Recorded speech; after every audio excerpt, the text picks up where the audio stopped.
First of all, thank you so much, everyone, for coming. I just got here, so I know you probably introduced yourselves in the last panel, but I'd love everyone in the chat to just go ahead and introduce yourself, tell you where you're from, what you're doing. I want to know who you are. Let's start the chatting. All right. So, hi everyone. Nice to meet you all. I'm Erin. I am a talent marketing specialist at Blizzard, and in my free time, I'm also a LinkedIn content creator, which is kind of unusual, but it's something I really enjoy doing. I am so happy today to be talking to you guys about LinkedIn, the do's and don'ts of it, networking, and job searching. So, I personally never thought that I would be my niche in the content sphere would be careers and gaming career inspiration, but it's really turned into something that I've enjoyed, and I've really enjoyed utilizing my platform personally to help women and anyone else like yourselves find jobs in this industry.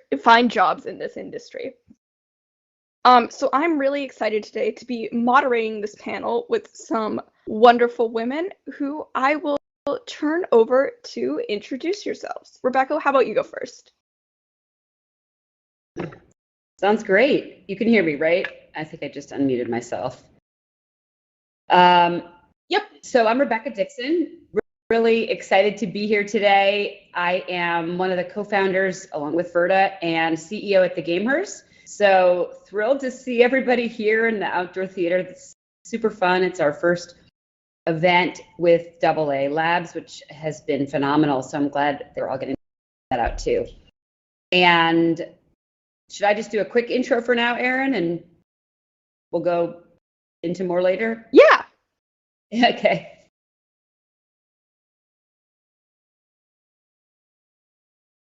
Myrna, you're up.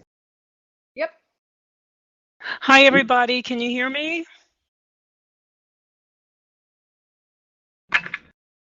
Can you hear me? Yes. Yes. You're all good. Oh, great. Sorry. I am so excited to be here. Erin, it's so glad to meet you. And Rebecca, it's always good to see you again. I am the founder and partner of I Am Institute. Recently left Belong Gaming Arenas. And in that transition away from Belong, I decided that I wanted to put some effort into females specifically, focusing on challenges that we have that are unique to our male counterparts in the workplace. And I established a coaching organization, and we do free coaching. It's a not-for-profit. So we have free monthly conversations about issues that we encounter, but the purpose of those conversations is to find resolutions so that when we're faced with those challenges, we're able to overcome them and not just live or survive, but really my goal for us is that we thrive. We thrive as women. The gaming industry is so underrepresented with females that there's just such a need for us to really have that female support as well as that networking piece to help us thrive in this industry. So I'm excited to be here, Erin and Rebecca.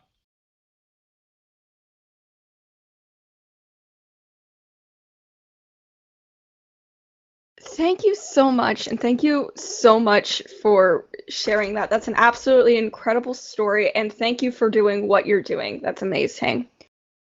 I'd really like to know, as you both have had flourishing careers with kind of a diverse range of positions, how specifically has utilizing networking or even just LinkedIn helped in your current career path as it is right now? I'm happy to go I'll first. go first. Myrna, are you okay? Go for it. You know what? I utilize LinkedIn like my right hand. As children, men are taught to network. And so immediately they're involved in all types of sports and not knowing that this is networking. So I've learned late in my career, but LinkedIn has been such an important piece. Through LinkedIn, am now connected with 24 women of color who are in the gaming industry, which I never would have been connected with through any other type of social media. So I love LinkedIn. Yeah, so for me as well, LinkedIn has been a huge networking tool. I didn't really give too much of my background in my original intro, so I'll do that now because it's very relevant to my both networking, LinkedIn, and other forms of networking. But I have a corporate background in media buying and ad sales. After I graduated college, that's what I did for about a little bit over a decade, and I loved it. It was a great way to start off. And I live in New York City. It was a lot of my friends who are still close friends today are from those years. It gave me a passion for understanding how brands are trying to reach out to customers and that sort of connection point, which is very relevant in how we all interact with brands today. That being said, I left the corporate world and joined the entrepreneur world in about now, to age myself, over another decade ago. So I worked for a company that was in the parenting world, building community around expectant and new parents. And it was right before the gameHERs that I did that. So upon joining this industry, I had zero experience in the esports and gaming industry. I had a lot of experience with brands. I had a lot of experience with building community, a huge passion for issues around women and building community around women. And I also have 2 daughters who are now in middle school. So for many reasons that brought me to where we are today, I'm absolutely thrilled to be here. But I realized quickly that if I was going to be entering a completely new industry, I needed to figure out how to do all of it, how to reach the, sort of learn about the trends, meet the people who were the movers and shakers, understand the lingo. And so LinkedIn was a really important tool for me. And it was actually the first time I had a LinkedIn profile for many years before that, which I truly never used. And I took the advice that somebody gave me that was go on LinkedIn for 10 minutes a day. It might have even been 5 minutes a day, which I did right after we founded the gameHERs for about 3 months. And then, there were a few tips beyond that, which we can go into later about what I did in those 5 minutes. But I'm telling you, it worked. I met people almost immediately, and then it became more and more valuable as time went on. So I think networking is something where, of course, the whole panel is about that, and it's just, I think, one of the most important things to do, both in trying to get a job in the industry or in any industry, and also to stay current with what's happening.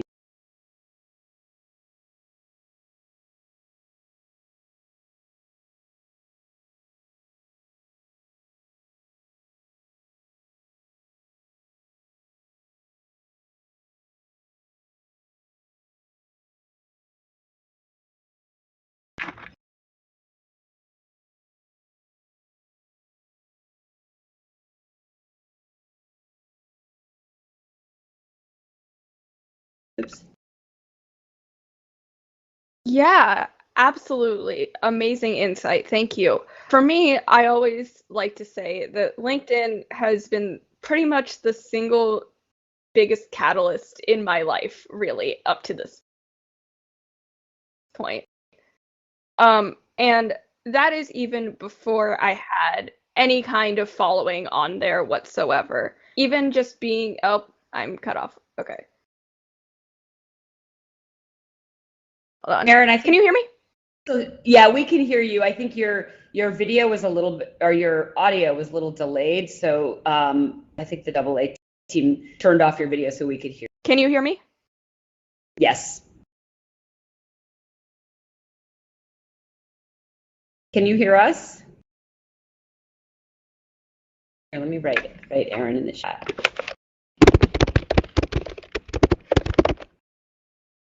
Awesome. Okay, cool. All right. Well, I don't know what I was talking about. Yes, I can hear you guys perfectly fine.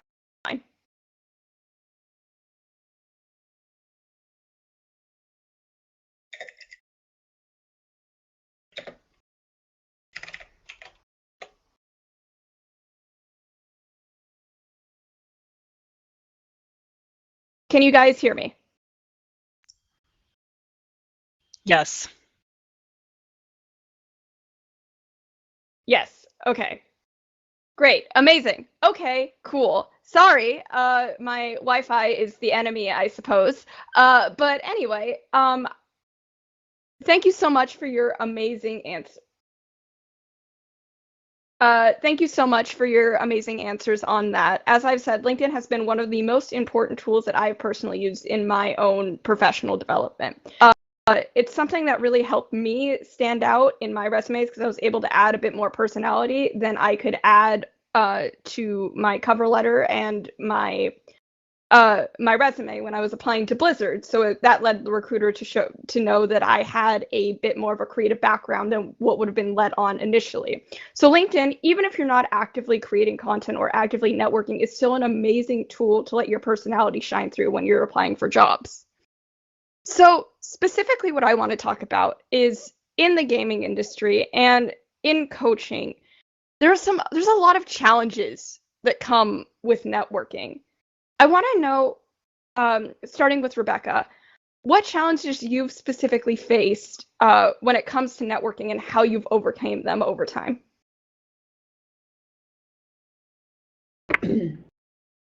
It's a really good question because I think that networking is so important. I mean, it's critical, and it's something I love. It's a huge passion of mine.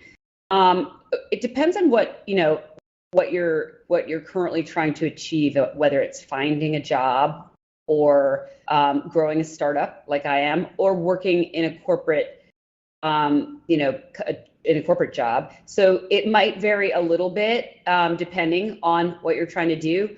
That being said, I think the challenges that I've had around networking are identifying where networking aligns with what my immediate and long-term goals are at that time. Because there are all different kinds of networking. There's networking on LinkedIn, which might include following people who you'd like to get a job from, and then commenting on some of their posts, and then at some point maybe DMing them with a specific ask. As you're growing a startup, it could be attending in-person events or going to conferences. And sometimes I find, especially in the current world in which we all live, with so many different platforms, LinkedIn being one of them, so many different live events, as the world has opened up, and people in general, but I think this industry specifically is a big fan of live events. And so I think it's just important to figure out what are your goals and how can networking help you achieve those goals. And so if it's really identifying actual people who you'd like to meet, or companies that you would like to connect with in one way or another. And to give the example of LinkedIn, let's say you were trying to get a job at a certain company, then I think there are a lot of different things that could be valuable where you could use LinkedIn there, but certainly to look up that company, look at their job at their job openings on their website, all of those types of things. Apply for the job, see if you have any common connections. But then there are less obvious things like follow the company in the news, follow them on LinkedIn, post or engage with or repost or comment on some things that are happening if they are in the news, or if some of the who you're maybe going to be hopefully interviewing with are active on LinkedIn. The flip side of it is you can go down rabbit holes networking, whether it's just for really fun, interesting conversations, both in person and in real life, or if it's that you've kind of lost sight of why you're networking. Like, what's the point of this conversation? Because networking does, I think, kind of, it takes time, and as we all know, time is a resource that is very finite. And so as long as you kind of for those of you who were here during the last session, they talked a little bit about organizing your daily tasks. And if you use monday.com or Trello or Post-it notes, you're thinking about the things that you need to get done, whether it's that day or that month, that quarter, making sure that the networking you're doing is really in line with getting to where you're trying to be. That, I think, is the challenge for me. Awesome. Myrna, do you have any thoughts on that? On any challenges that you've specifically faced with networking? Yeah, I think I agree with everything Rebecca has said, and she's given a lot of information.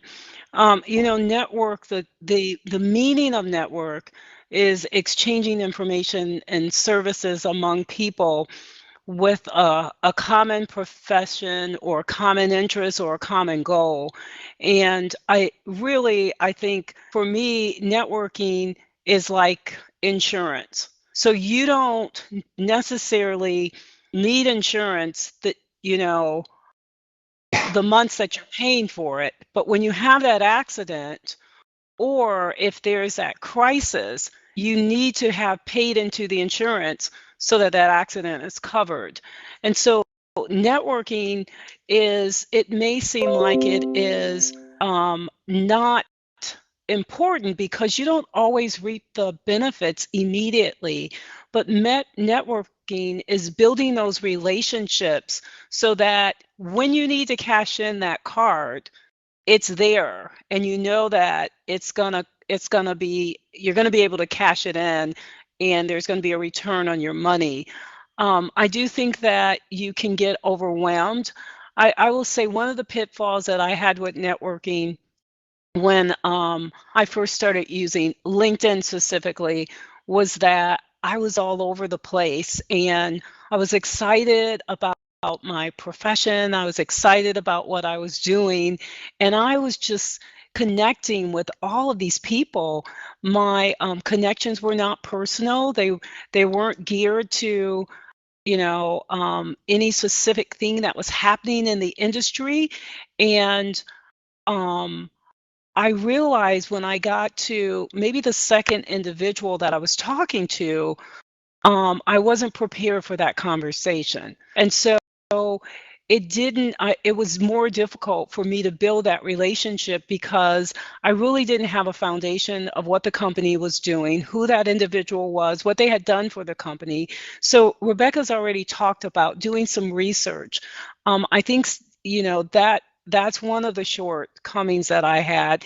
I quickly learned that my networking is more powerful when I'm going in, I'm observing specific individuals, what they're posting. I'm responding to those things that are of my interest and my likeness. So I've started not only responding to those individuals, but connecting with different organizations and different groups and following them so that I can add value to where my interests lie. So yeah, I've made a lot of mistakes, especially with networking. I don't know that there's a true structure that everyone needs to follow. I think it's different for everyone, but you need to just find your groove, and then when you make a mistake, own it and correct it. Amazing advice there, Myrna. And a lot of our chat is really popping off and having a lot of realizations about LinkedIn and networking right now, which is awesome to see. Something that I want to talk about, which is getting brought up a lot in these comments, is the anxiety that comes with networking and posting online, especially as something that I've seen with women. It's can be really intimidating to take up space and to actually talk and start these conversations. What advice, starting with Myrna, do you have for overcoming the anxiety that comes with this?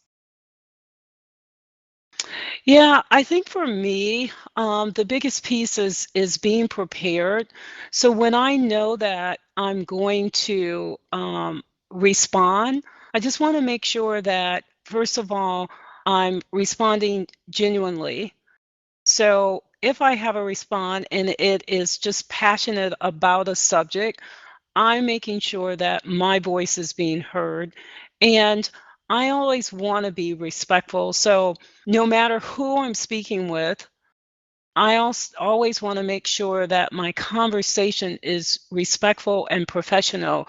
You know, what you do in these chats could impact how someone looks at you when you apply for a specific job or when you apply to volunteer at a certain organization, because they can see what your character is.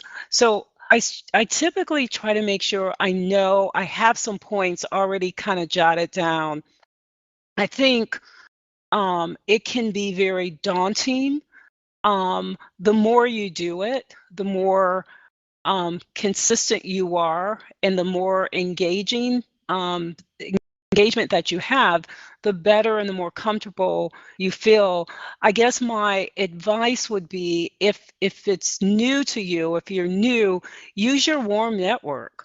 Start communicating with the individuals that you already know and start posting those chats and networking that way so that you feel comfortable at least having that voice.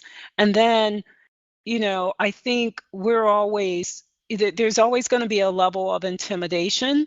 I personally use affirmations every day. I get up, I have an affirmation for myself, so sometimes I have to encourage myself and really believe that I am who I am. I may not be where I want to be, but I have the ability to get there. And so once that, you go for it and you feel confident, and you're going to make mistakes and you probably are going to piss some people off because you may not align with their perspective, but at least you're having a dialogue respectfully and as a professional. That's such good advice, Myrna. Amazing. Rebecca, do you have any thoughts on anxiety and Yeah, I do. I loved what Myrna said, and yeah, I think I have a video issue. Hold on. it's okay. But Rebecca, do you have any thoughts on anxiety? Yeah, I do. Aaron, I think it's just a slight delay. That's all. We can hear you. Along the lines of anxiety, yeah, I've got a lot of thoughts, because somebody wrote in the chat that it's about figuring out your style of networking, and person who wrote it said that their style was one-on-one more than group settings. And same, by the way, with me. I don't like walking into a room where I don't know anybody at all. In fact, a lot of my friends forget that I'm that way, because I'm not shy once I know people, but I'm very shy. And I'm going to say awkward when I don't. So I know that about myself. And what I do, I'm not saying this is relevant to everybody, but if I'm going to a group networking event where I need to go for professional reasons, that is not, and I think there will be value. A couple things I do. First of all, I research who's going to be there, and I identify the people I would like to meet. And if possible, to use Myrna's suggestion of using your warm network, if I don't know them already, I try to think, I use LinkedIn or figure out, do I know someone who knows them? Or maybe I just reach out and say, hey, I saw you're going to be at this event. I'd love to connect because of XYZ. So that's knowing ahead of time that I'm going to be going to an event where I don't really know a lot of people or I don't know everyone, I figure out who I want to know. And so instead of feeling like I'm just walking into a room of 50 people blindly, I can have sort of an agenda. And the agenda is to meet these 2 people or whatever. Hopefully they know that I want to meet them because we've already exchanged whatever it is, LinkedIn DMs or emails, and said we might meet up. That's a best case scenario. Of course, the suggestion of going with somebody if possible always helps. And I think then it's in the follow-up too. I don't often network. It kind of goes back to Myrna's insurance. You gave a lot of really great sort of like tangible tips, Myrna. If you have the insurance set up ahead of time, like you've identified you want to meet that person, you've laid out relevant reasons for wanting to meet them. Maybe you've been following them for a while and you've commented on their LinkedIn or you've reached out to them. So then it's not just out of the blue. Then you meet them there and you don't necessarily pitch your business idea or you don't necessarily ask for a job on the spot. You just meet. Again, it depends on exactly what your goals are. Then it's, I think, in the follow-up. So for me, networking at group events is about the research ahead of time and the follow-up after. And the event itself is just, whatever it is. The one additional thing I'll say is another question I saw in the chat was, is there an authentic way to slide into someone's LinkedIn DMs? And I think it's the exact same thing. I can also say this now from the perspective where I said I get a lot of DMs in my LinkedIn that are super valuable. I've made a lot of really, really good connections from them. I respond to people who are doing, like somebody's doing a research paper on women in gaming, I respond to them. The thing that makes them stand out, so this is what I also try to do if I'm reaching out to people, is a personal connection. Or even in a best case scenario, the person kind of knows who you are maybe already because you've been commenting or liking their LinkedIn posts already. So it's like, oh, they saw that you commented, that you made a relevant message on their article they posted the last week or whatever. And then you say, hey, I love that you posted this article about XYZ. Here's what I'm doing. I'd love to talk to you about it. To the extent that your LinkedIn DM isn't just one blind ask with no sort of context, I think that it is doable to reach out to people on LinkedIn and have them write you back. But I slid that answer into the anxiety question because it is, it makes me anxious if I just am reaching out to someone on LinkedIn in a non-authentic way. So those are some tips on how you can do it a little more naturally. Yeah, absolutely. Thank you so much, Rebecca.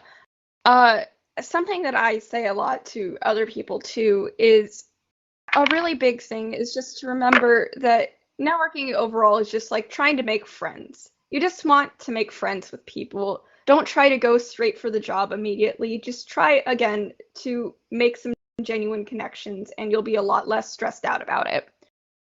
Something else I want to touch on is, so you've made that connection, you've gone to networking events, you've talked with people, you've slid into those DMs professionally. What is something you can do to keep up with connections and to follow up with people? Do you have any advice for follow-ups and for maintaining good connections after you meet someone? And I'll start with Myrna for that. Yeah, I think Rebecca covered that a little bit on the onset.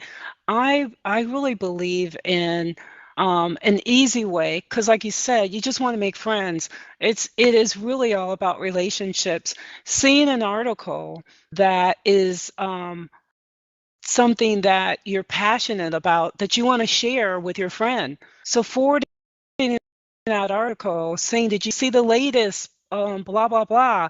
What are your thoughts? I was thinking so-and-so, so-and-so. So that is an easy way, non-threatening way that you continue to build that relationship or make friends. I also think just checking in with people. I do that all the time.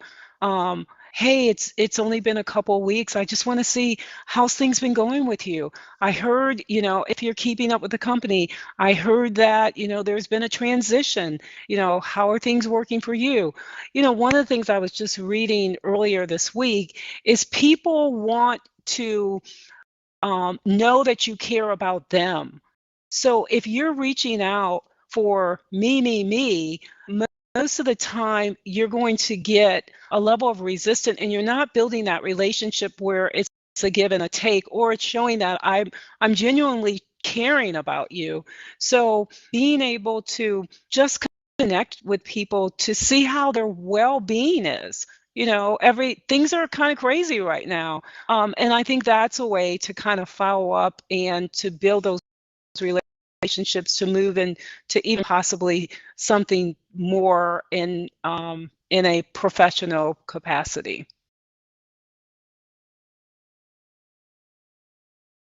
Amazing. Thank you so much. Rebecca, you did touch on this a little bit earlier, but I'd love to know if you have any more thoughts on this. I think Myrna mostly covered what I would have said, but I will say again, I keep seeing the chat, and it's always relevant to this whole conversation. So somebody asked, Rebecca asked, is cold emailing and applying dead? And it's kind of a similar concept to how do you follow up. At the end of the day, and actually, like you said, Aaron, too, it's how do you connect with your friends and how do you make authentic connections in general? So is cold emailing and applying dead? I mean, no, I don't think it's completely dead. I certainly do think you can use LinkedIn to try to figure out, do you have any sort of warm connections? Even if it's things like joining, there are tons of, we haven't mentioned this yet, there are tons of esports and video game and marketing and whatever, division you're in, groups on LinkedIn. So definitely join those if you aren't connected to a lot of people in this industry, because that will get you on people's radar and them on yours. And it makes it easier to have warm connections.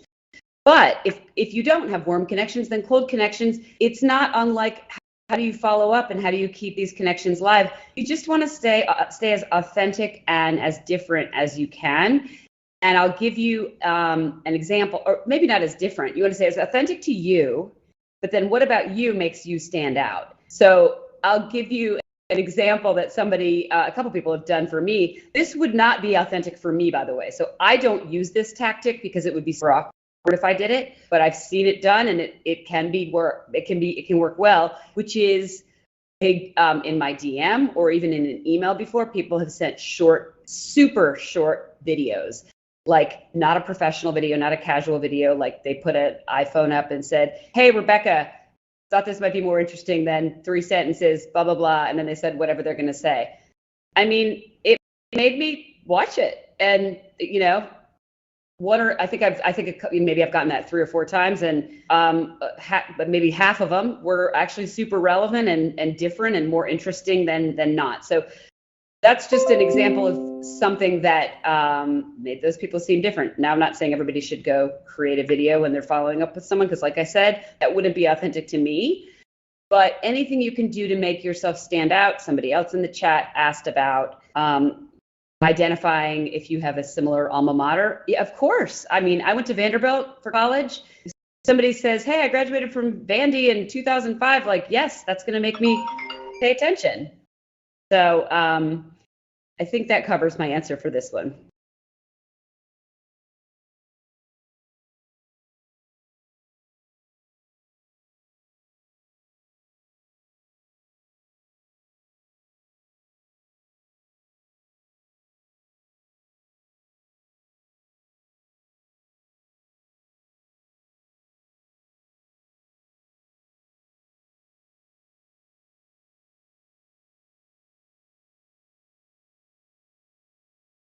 I can't hear Aaron. Can you guys? Awesome. Yeah. Great. Thank you so much. That's an amazing answer. Myrna, do you have any thoughts on this?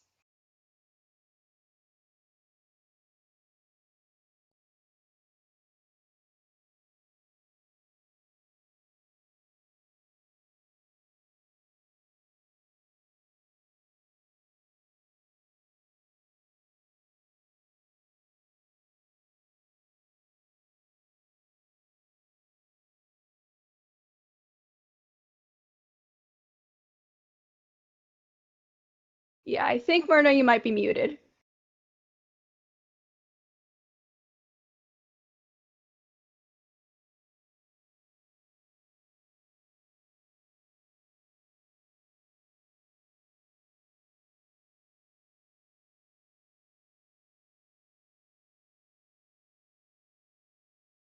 I think we're having a bit of technical issues with Myrna Can if you it's hear not on my me? end. Yeah, no, Yes. I couldn't hear Myrna either. We can maybe go Okay. on to Yeah. the next one until we get Yeah. Myrna back. Awesome. Great.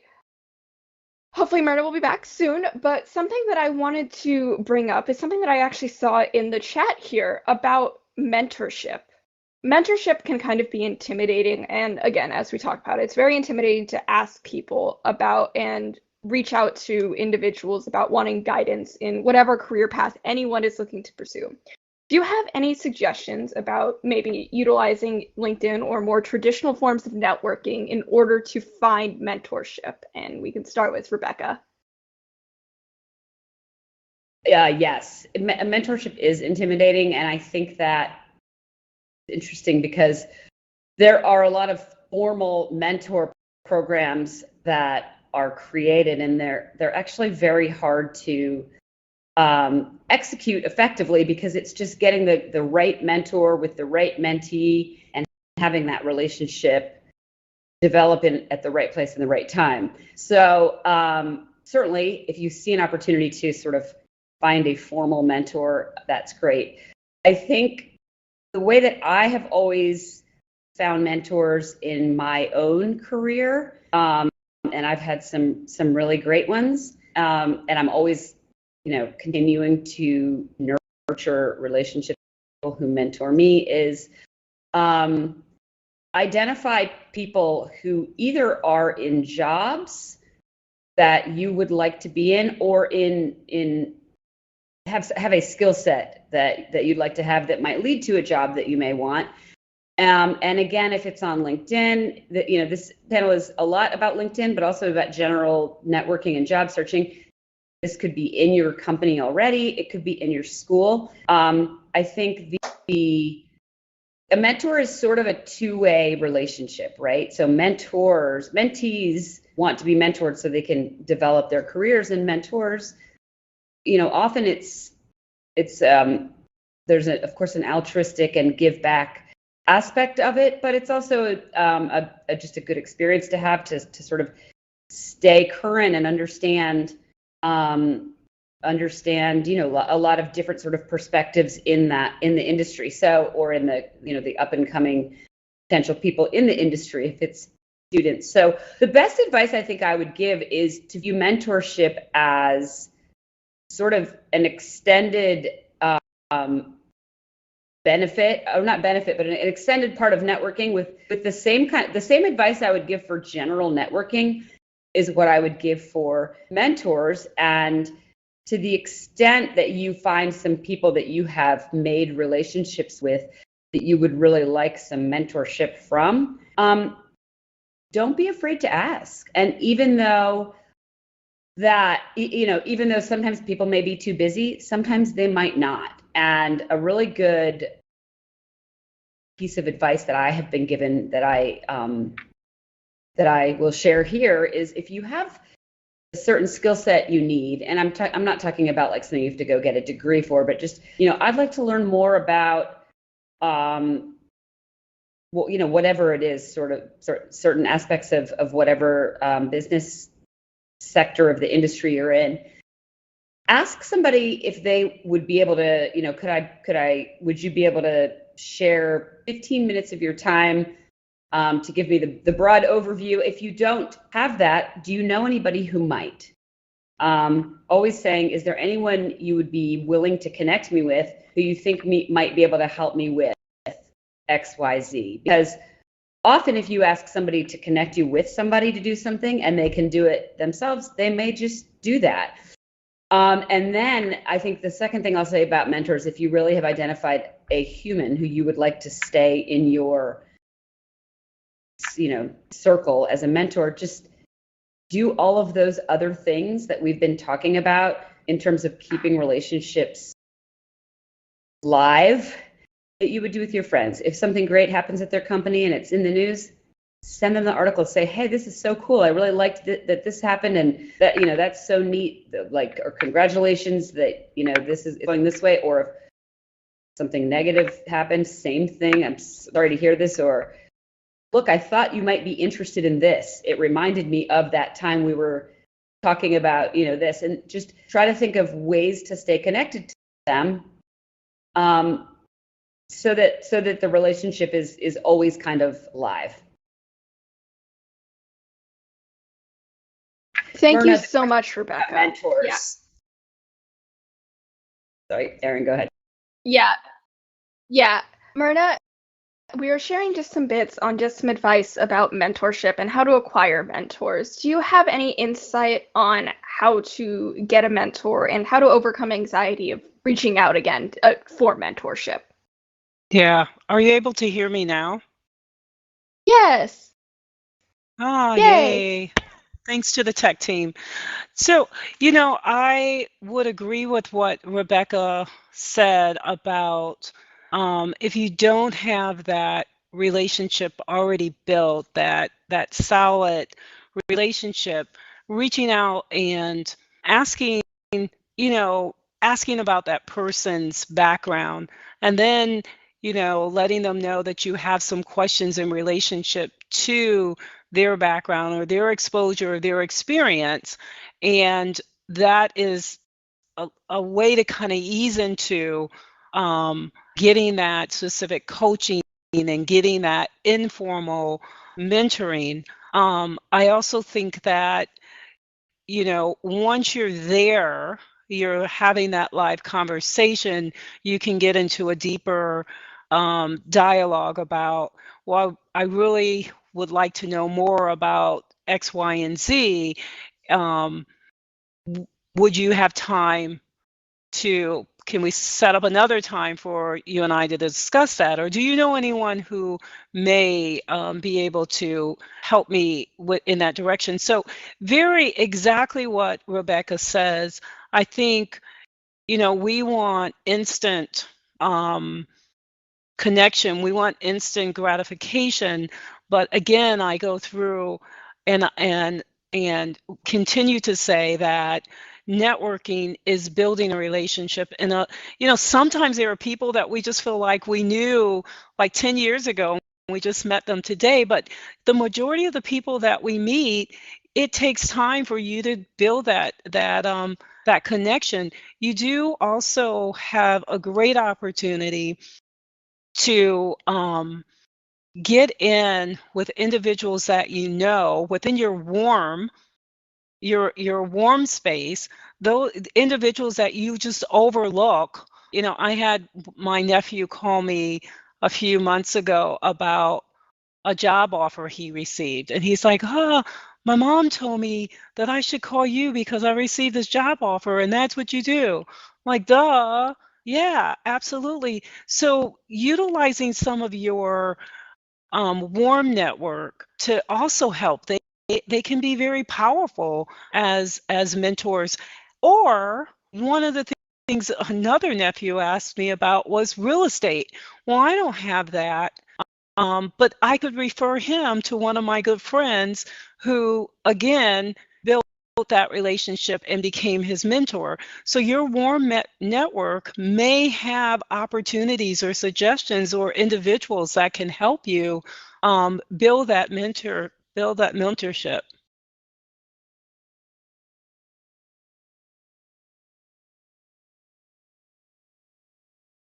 Amazing. Thank you so much. Another thing that I want to add on to that is that there is a good chance that the people that you reach out to will not respond, and that's okay. They do not hate you. They do not think you're an awful person. That does not mean your career is going to go nowhere and that nothing is ever going to happen in your life. It could just be that their inbox is flooded or that they forgot to respond and their entire message is just sitting in there because they didn't hit enter. It could mean a lot of things. Just kind of go for a thank you next approach and see who else you can talk to. With me personally, I I just want to give perspective here. I don't have a huge following. I have about 40,000 followers, which in the grand scheme of things is not that many people. There are days where I'm getting 300 messages a day, and I wish I could reply to every single person to provide like personalized information, but I just physically can't. So again, there's a lot of people out there who might not even seem like they would have a big enough following to get spammed, but you never know, and it doesn't reflect on you in any way. So going back to LinkedIn, and as we're talking about LinkedIn, it's a big, intimidating platform, and it can be kind of easy to make mistakes on your profile or in terms of posting. Have either of you seen any common mistakes that you think people should try to avoid? And we can start with Rebecca.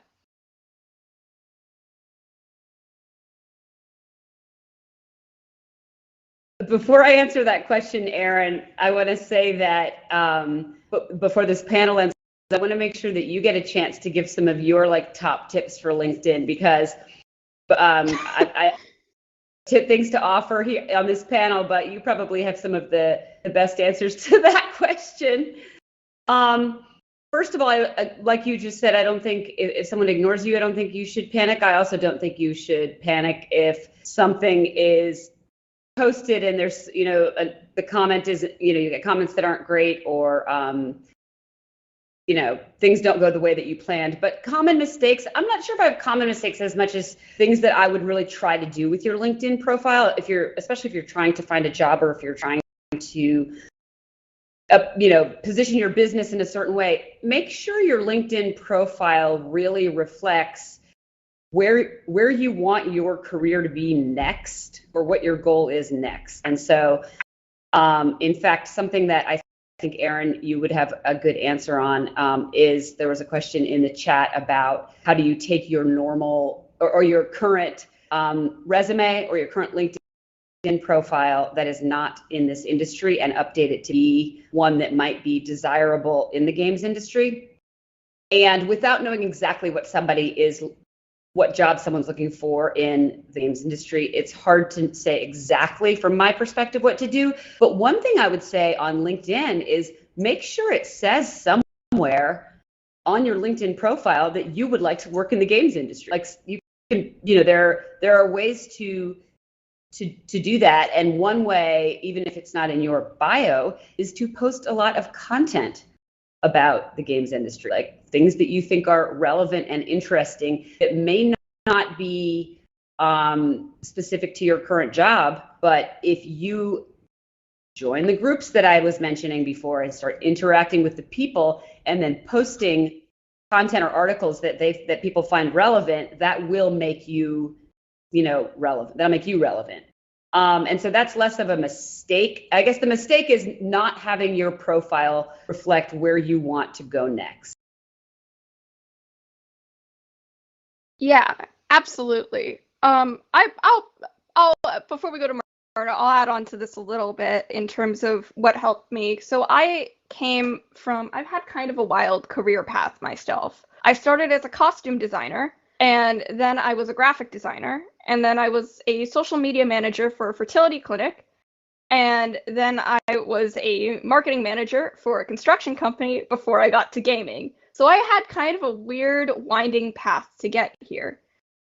The big thing that I'd say is good to focus on, and for me, I wanted to stay in marketing, so it was still pretty linear. I was still able to do things that reflected my interest in gaming. I made sure that I was posting things that were creative and were retrospectives on technology at the time, not specifically gaming, because honestly, I was just trying to get a job that could get me back in Los Angeles. The fact that I got a job in gaming was the happiest accident possible. A really big thing that you're going to want to do is you can have multiple sections on your profile at once. So you can say at the same time that you are maybe an executive assistant at a large company. You can also say you're a freelance concept artist. And you can also change your skill section to you can add different skills that apply to whatever your gaming specific niche is. So make sure you're utilizing your skills section and adding any freelance work that you, as Rebecca said, you're looking to add into your future career. Myrna, what tips should people implement into their LinkedIn profile, and what mistakes should they avoid? Yeah, I agree with, of course, what both of you guys have said. I don't know that. I think just utilizing the different sections and, like you said, putting in, some of those things that we do, those side jobs that we do, even the ones that we don't get paid for, those are things that you can list so that you can see your experience. And then there's an interest section. So listing, utilizing all the components within LinkedIn.